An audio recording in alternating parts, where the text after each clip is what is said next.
தமிழக வெற்றி கழக கட்சி தலைவர் விஜய் அவர்கள் வந்து வருகிற சட்டமன்ற தேர்தலில் திமுகவுக்கும் தமிழக வெற்றி கழகத்துக்கு தான் போட்டி, வேற யாரும் அவர் சொல்கிறாரு.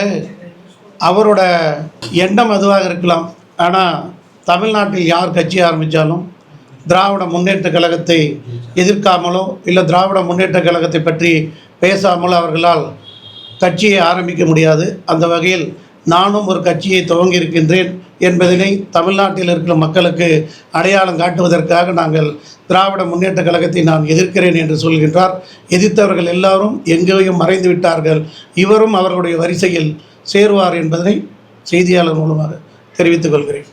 அதாவது அஜித் நயன்தாரா வந்தால் கூட கூட்டம் சேரும், இது மாதிரி தான் வந்து விஜய்க்கும் சேருது அப்படின்னு சொல்லி சீமான் சொல்லியிருக்காரு. மற்ற நம்ம திராவிட கழகத்தில் என்ன சொல்கிறாங்கனாக்கா, இதெல்லாம் ஒரு பிள்ளை நாக்கு வந்து சரியான வார்த்தை பேசணும் விஜய்னு சொல்லி சொல்கிறாரு. நீங்கள் என்ன சொல்கிறீங்க? அதாவது ஒவ்வொருத்தரும் அது அவங்கவுங்களுடைய தனிப்பட்ட கருத்து, ஒவ்வொருத்தரும் சொல்கிறது. அதை நான் சொல்ல விரும்பலை. பொதுவாகவே நடிகர்கள் என்றால் அவர்களை நேரடியாக பார்க்க முடியாது, அவர்களை திரைகளில் தான் பார்க்க முடியும். ஆனால் நடிகர்கள் பொது வெளிக்கு வருகிறார்கள். அவர்களை பார்ப்பதற்கு மக்கள் ஆர்வமாக, அதாவது வயசு வித்தியாசம் பார்க்காம கட்சிப்பாடு பார்க்காம வருவாங்க. அந்த மாதிரி தான் விஜய்க்கு வந்திருக்கிறாங்களே, விஜய் கட்சிக்கான கூட்டம் அல்ல என்பது என்னுடைய கருத்து.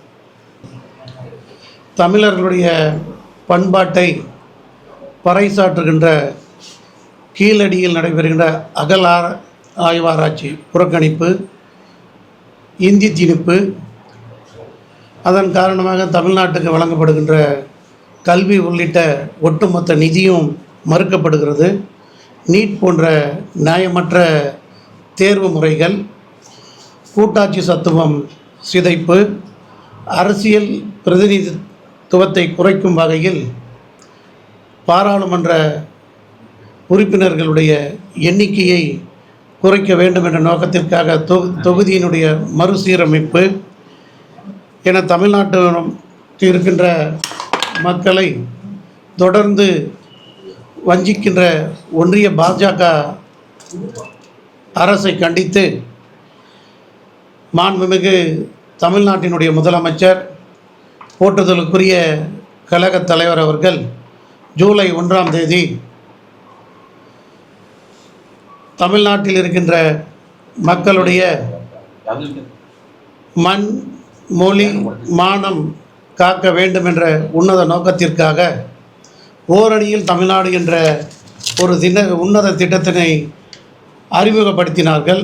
அதன் பின்பு அந்த திட்டமானது ஜூலை 1ஆம் தேதி தொடங்கப்பட்டு 70 நாட்கள் தொடர்ந்து நடைபெற்றது. அந்த 70 நாட்களில் 7 லட்சத்திற்கும் மேற்பட்ட கழக நிர்வாகிகளை ஒருங்கிணைத்து தமிழ்நாட்டில் இருக்கின்ற 68,000 பூத்துகளுக்கும் நிர்வாகிகளை அனுப்பி வைத்து அந்த பூத்துகளில் இருக்கின்ற ஒவ்வொரு குடும்பத்தையும் தனிப்பட்ட முறையில் சந்தித்து இந்த ஒன்றிய பாஜக அரசாங்கம் இத்தகைய செயல்களில் ஈடுபடுகிறது.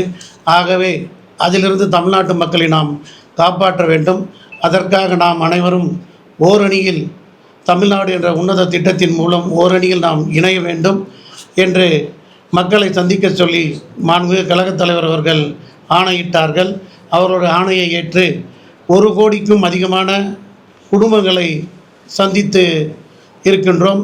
அந்த வகையில் அந்த 1 கோடி குடும்பங்களை 1 கோடிக்கும் அதிகமான குடும்பங்களை சந்தித்திருக்கும் என்று மாண்புமிகு கழகத்தினுடைய தலைவர் அவர்கள் ஒரு வாரத்திற்கு முன்பு நடைபெற்ற மாவட்ட செயலர், அதை காணொலி காட்சிகளாக நடைபெற்ற மாவட்ட செயலர் கூட்டத்தில் தெரிவித்திருக்கின்றார்கள். அந்த வகையில் ஓரணியில் தமிழ்நாடு என்ற உன்னத திட்டத்தின் மூலம் ஒன்றாக இணைந்த குடும்பத்தில் இருக்கின்ற குடும்பங்கள் மற்றும் அந்த குடும்பத்தில் இருக்கின்ற உறுப்பினர்கள் அனைவரையும் ஒன்றாக ஒருங்கிணைத்து செயல்பட வேண்டும். இது முதல் கட்டம். ஆகவே வருகின்ற 15ஆம் தேதி, அதாவது நாளை பேரறிஞர் அண்ணா அவர்களுடைய பிறந்த நாளான நாளை நாம்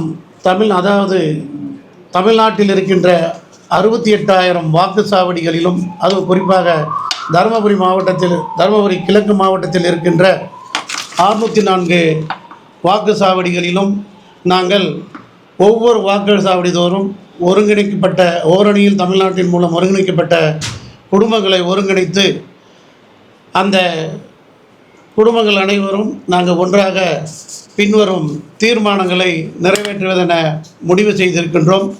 அதேபோல் அவ்வாறு நிறைவேற்றப்பட்ட தீர்மானங்கள் செப்டம்பர் 17ஆம் தேதியன்று கரூரில் நடக்கின்ற முப்பெரும் விழாவில் மாண்புமிகு தமிழ்நாட்டினுடைய முதலமைச்சர் கழகத் தலைவருடைய தலைமையில் நடைபெறுகின்ற அந்த முப்பெரும் விழாவில் கழகத் தலைவர் அவர்கள் அந்த தீர்மானத்தை கொண்டு வரும் பொழுது அங்கே முப்பெரும் விழாவில் அதாவது பல லட்சக்கணக்கான மக்கள் கூடியிருக்கின்ற அந்த கூட்டத்தில் புதிதாக இணைக்கப்பட்ட ஓரணிய தமிழ்நாட்டின் மூலம் இணைக்கப்பட்ட அந்த குடும்பத்து உறுப்பினர்கள் அனைவரும் ஒன்று சேர்ந்து அந்த தீர்மானத்தை ஆதரிக்கப் போகிறோம். அந்த தீர்மானம் ஆதரிக்கப்பட்டவுடன் அடுத்ததாக செப்டம்பர் 20, 21 ஆகிய தேதிகளில் தமிழ்நாட்டில் இருக்கின்ற கழக மாவட்டங்கள் தோறும் அந்த தீர்மான விளக்க பொதுக்கூட்டங்களை நாங்கள் நடத்துவது என்று மாண்புமிகு தமிழ்நாட்டுடைய முதலமைச்சர் அவர்கள் தெரிவித்திருக்கின்றார்கள்.